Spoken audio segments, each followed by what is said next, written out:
के उप मुख्यमंत्री सम्राट चौधरी, इन पर मेरा सीधा आपके माध्यम से सरकार को, बिहार के गवर्नर से, बिहार सरकार से, केंद्र सरकार से मेरा अनुरोध है कि इनको हत्या के आरोप में, ये हत्या के अभियुक्त हैं, इनको तुरंत पद से बर्खास्त करके गिरफ्तार किया जाए।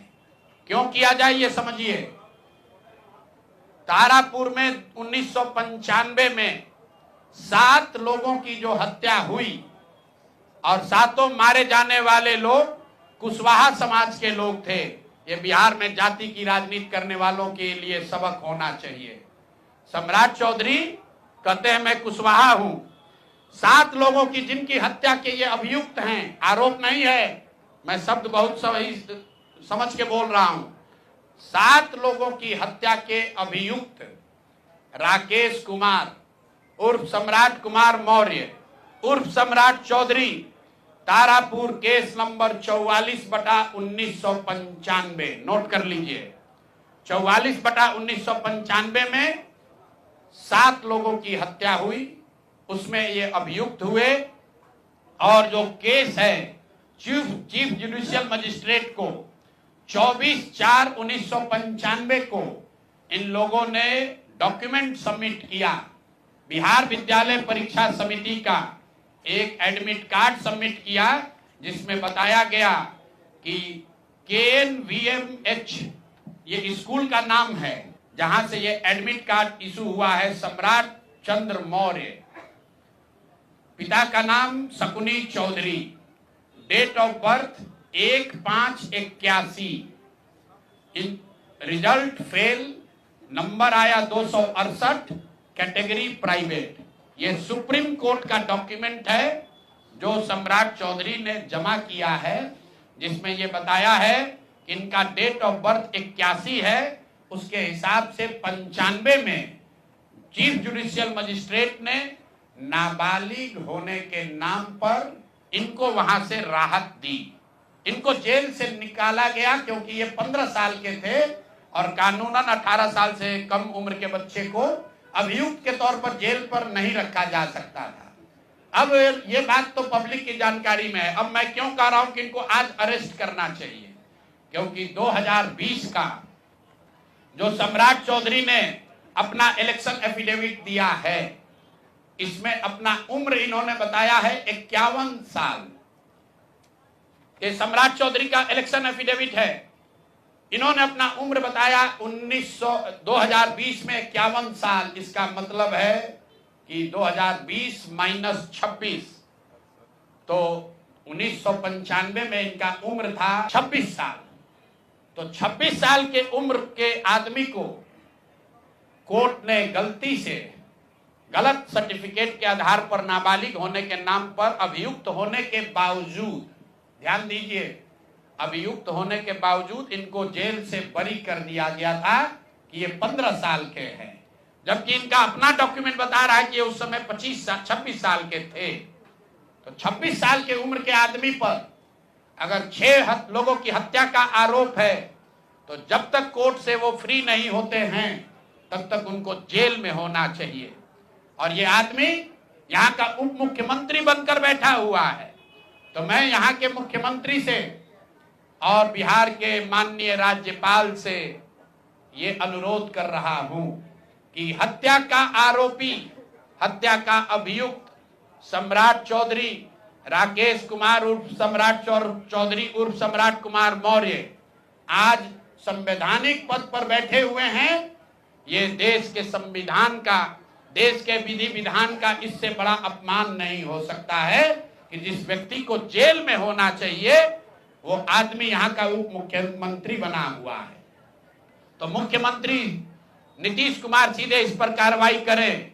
नहीं करेंगे तो कल परसों में हम लोग राज्यपाल के पास डेलीगेशन लेकर जाएंगे, सिर्फ बर्खास्तगी के लिए नहीं, सम्राट चौधरी के गिरफ्तारी के लिए। पूरा समझिए, मैं कैमरे पर कह रहा हूं, सम्राट चौधरी हत्या के अभियुक्त है, जेल से फर्जी डॉक्यूमेंट निकाल कर बाहर निकले हैं। या तो इनको बर्खास्त करके गिरफ्तार कीजिए और नहीं तो देश में जितने लोग हत्या किए हैं उनको भी जेल से छोड़ दीजिए। इस देश में अलग अलग कानून नहीं हो सकता है। और ये गृह मंत्री के साथ घूम रहे हैं।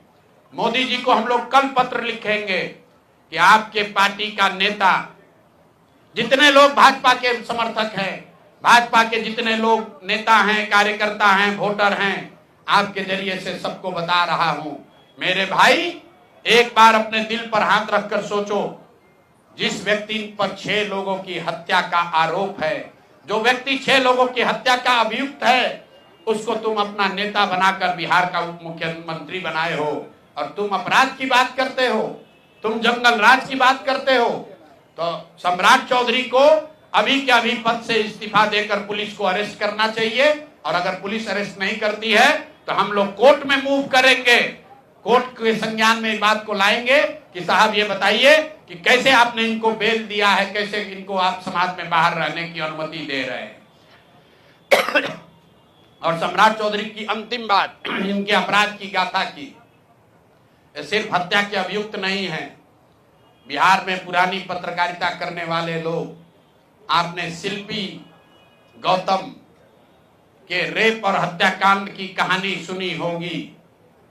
आपने सुना होगा कि लालू जी के जंगल राज का जब चरम सीमा था, जितनी यहाँ माताएं बहनें हैं, जो पढ़े लिखे लोग, समझदार लोग हैं, स्वच्छ छवि वाले बिहार में रहने वाले लोग हैं, याद कर लीजिए शिल्पी गौतम रेप और मर्डर केस, जिसमें एक डॉक्टर के लड़के को और शिल्पी गौतम के साथ ऐसा आरोप लगा था कि उनके साथ सामूहिक बलात्कार और उसके बाद उनकी हत्या कर दी गई थी। साधु यादव पर उसका आरोप लगा था, बड़ी हंगामा हुआ, सीबीआई में केस गया।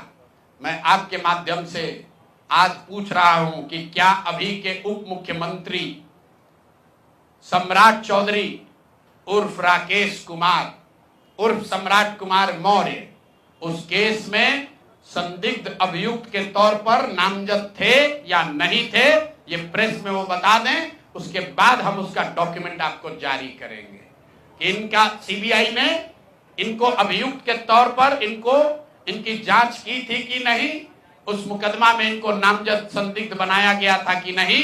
ये सीधा आपको बता रहे हैं।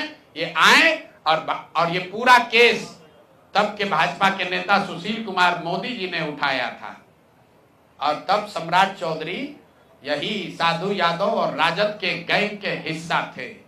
और अब वो बता दें, हम इतना ही बोल रहे हैं, अभी से भी गांधी जी ने कहा है गलती हो गई तो आकर माफी मांग लो, आकर बताइए कि उस केस में आप अभियुक्त के तौर पर आपको सीबीआई ने आपकी जांच की थी कि नहीं की थी, आपके सैंपल टेस्ट लिए गए थे कि नहीं लिए गए थे, आपके उस घटना में क्या संलिप्तता है नहीं है, ये बताइए।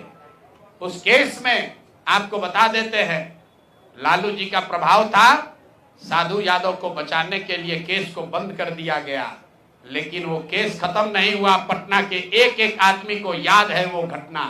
तो अब राकेश कुमार बताएं, आज के सम्राट चौधरी बताएं कि उस केस में इनकी भूमिका क्या थी, उसमें ये नामजद थे कि नहीं थे, और थे तो इन्होंने इसको डिस्क्लोज क्यों नहीं किया।